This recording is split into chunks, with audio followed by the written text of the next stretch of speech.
Today is the day that we're going to go to the back of your closet and we are going to get that Cricut out of its box and we're going to make something. Is this you? I can't tell you how many times people have asked me what I do for a living and then respond with, "Oh, I have one of those machines. It's been in my closet for 2 years. I've never actually taken it out of the box." So many people do, and I totally get it because they can be a little intimidating. And I have plenty of craft things that I've purchased that have never actually been used. So I'm not here to judge. I'm here to be your friendly neighbor coming over to your house and helping you set it up. Okay, so you've done the fun part of taking it out of its box and taking all of the little packaging, the fun little details off. Make sure that you do plug it in with the power cord. It just plugs in right here in the back and then into the wall. And then we're going to jump onto our computer, or if you don't have a laptop or a computer, you can use a tablet or a phone. But if you have a computer, I think it's so much easier, but up to you. So we're going to hop onto our web browser like Safari or Chrome. This is Safari. I know Chrome is far superior, everyone tells me, but for some reason I just love my Safari. So we're going to type in design.cricut.com and hit enter, and we'll come to this download Cricut software page. And in the search products, you will pick whatever model of machine that you have. I have the Cricut Explorer 4, so I'm going to select that. And then your web browser is so nice and already detects what type of computer you have. So just make sure that that's right. I am on a Mac, and hit or click I agree to Cricut terms of use and privacy, and then we will download.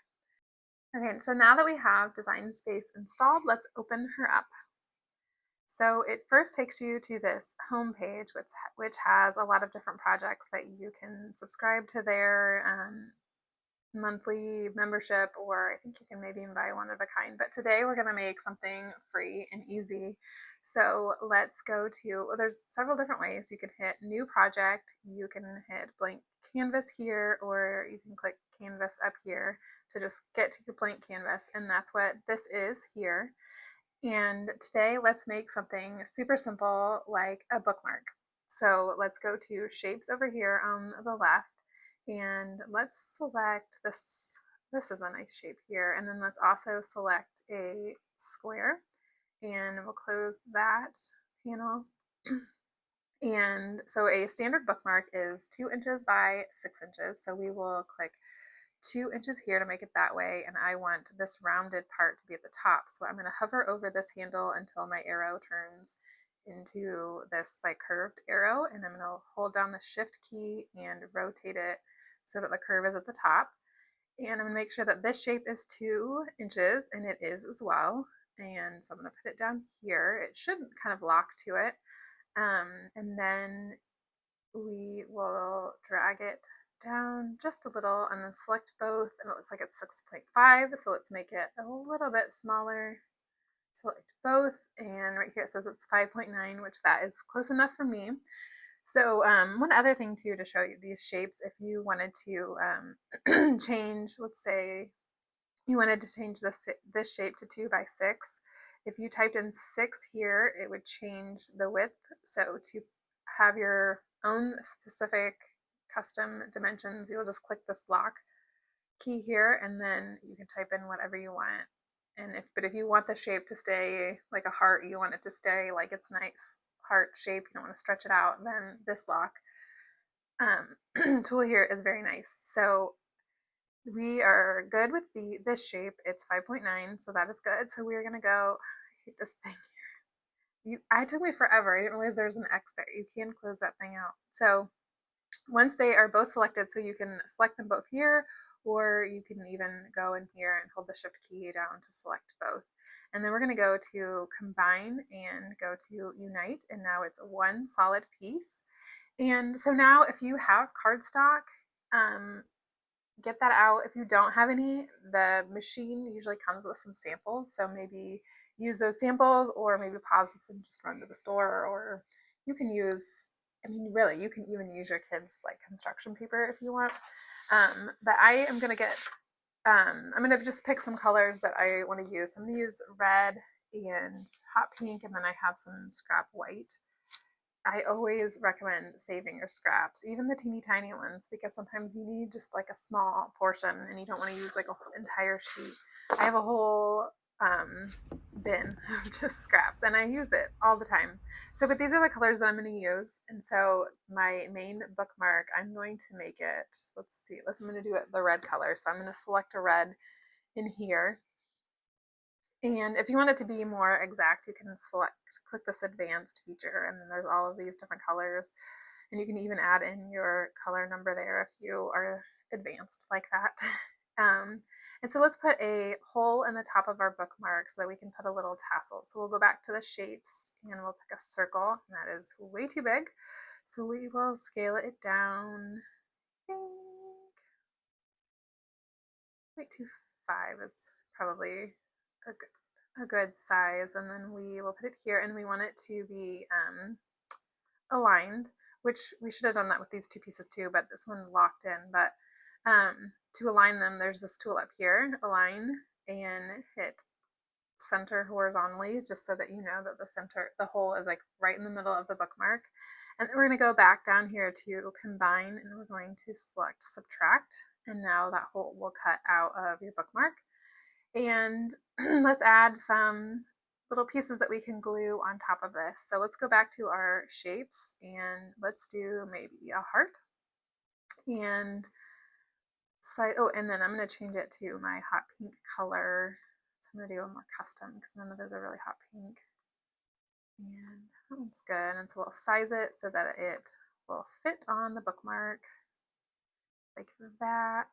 And then let's add some letters so I can show you the text. So you just go pick this text on the left, and to move it, you have to select off of it and then move it. And let's see, so Cricut Sans is the free font that comes with Design Space, and it's a nice font. I use it a lot, so we're gonna keep that, and then I'm gonna make this bold. Well, actually, if you want to use the pen tool to, you put the pen in the machine and it will write out the words for you, you can select this writing, and that is really nice. I use that feature quite a bit. But today we're going to cut it out. So I'm going to select bold, but also with this one, it has other fonts that you can purchase in here, but you can also click system up here, and then all of your fonts will also load, which is really nice. So, but today I'm just going to use Cricut Sans because you can use it too. We can make the same bookmark together. And so I'm going to make an uppercase L, and I'm going to make it my white paper. And actually, let's like spell out loud. That'll be cute. Okay, and then so I want another letter, and I want it to be the exact same size as my L. So I'm going to right click and click duplicate and drag it down here, double click it, make it O. Oh, actually, you know what? My heart is going to be the O. So I'm going to double click it again and make it a V. And then again, right click to duplicate and change it to an E. And then I'm going to just drag and select all of my layers. You can also select your layers in here. And if you don't want all of your layers, you can just select whichever ones you want. And we are going to go to align and center horizontally. And then I will say sometimes if your screen is kind of small, you might just need to like drag it, because sometimes these things don't always show, which is kind of really annoying. But that if they aren't, then just drag your screen larger for them to show. So now this is our project. So let's go ahead and cut it out. So we will hit make, and I'm not going to save mine. And then it goes ahead and separates all of your colors onto their own mats. So then you'll get your mat out. So here is mine. I'm using the standard grip. And oh, actually, we haven't even opened our machine yet. Let's do that. Let me move this paper out of the way. So my machine, the Explorer, opens with this little button. You just press it, and then both pieces open up. But my maker that I had last, all I had to do was pull it open, and then the bottom one opened as well. So I don't know if there's a third, fourth, whatever. I know there's different versions of Cricut, but Either one of those should work. On your screen here, it has your mat on it and it shows you the lines and the numbers so that you can lay out your paper to match what's on the screen. So I'll go through my scraps and find like the smallest one that will work for these letters, and I'll use that one. And so, oh, I haven't even turned it on. Turn it on and take this plastic off, put it somewhere safe so it doesn't get dirty. And then I'm going to select light cardstock because that is what I have. And then the really nice thing is that if all of your cardstock or paper material that you're using is the same, you can click this remember material settings. And if it's different, you know, one's thicker, one's vinyl, one's paper, you know, then don't click that.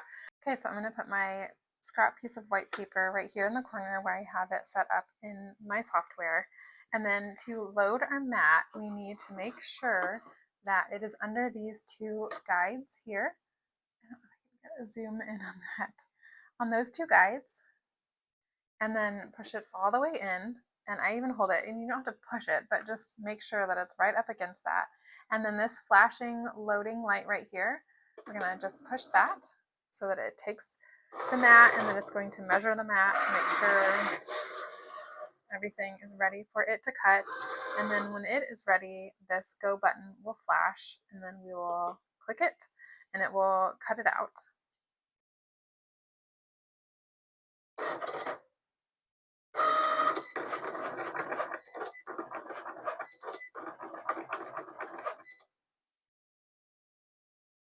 Okay, and then when it's done, the load button will flash again. So we'll click that. It cut our letters out. So when I first got this, I just, it was a mess. Bend your mat. Don't be afraid to bend it. So we're going to bend it like this. Take that part off first, and then your letters are still there. And then get even closer to bend them and pull them off. And then, so we have our letters. So now we're going to move on. It's telling me to do red. So I'm going to get my red paper out. And if you, you know, didn't set up how you wanted the paper, you can always click this edit and you can move it to wherever you want. Like I'm going to move mine over here and then just click done. Put your paper on your mat.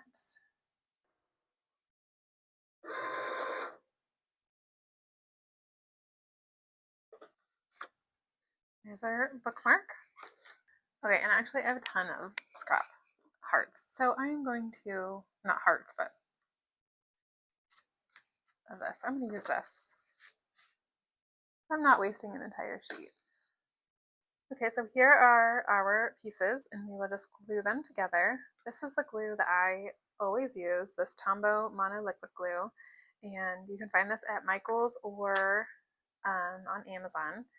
It's nice because it has this it's pretty a small tip, which is really nice, but then it also has this fat one, which honestly I rarely use it, but I don't think I've ever used it on this particular bottle even. But so we will glue the pieces on.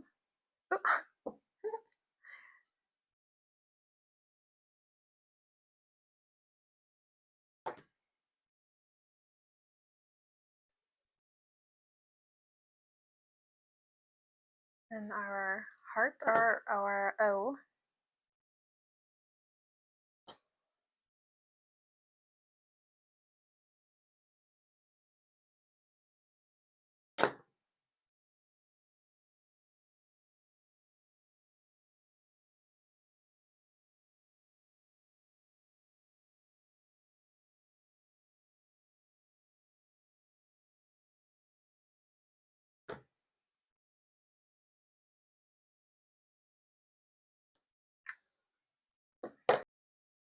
And then I'm just going to use this ribbon, but if you have a tassel, that would be really cute, or if you know how to make one. But I'm just going to fold it in half, put it through like that, and fold it like that, and then you can cut it to whatever size you want, and have yourself a cute little bookmark. So I hope that I have inspired you to finally take that Cricut out of the box and put it to use. It wasn't that hard, was it? I mean, I know, it is kind of in the beginning, but once you do it a few times, like it just gets easier and easier. And now that you are an expert, be sure to check out my website, hooraypaper.com, or you can find me on Etsy, hooraypaper.etsy.com, for more fun templates that you can use with your Cricut. Here are a few of mine in the background. Some are easier than others, but even the most complicated templates that I have, I designed them with a beginner in mind so that anybody can make these files. And if you are nervous about downloading an SVG file and then uploading it into Design Space, I have a video on that as well. So be sure to check out my channel for more tips and make sure to subscribe so that you can keep up with all of the new updates and new templates that I make and that are available for you as well. I do have a freebie section on my website, so be sure to check that out. And I hope that you will subscribe for more tips and tutorials on how to use your Cricut. And if you have any questions, feel free to leave them in the comments below. Thank you so much for watching, and I hope to see you in the next one. Bye!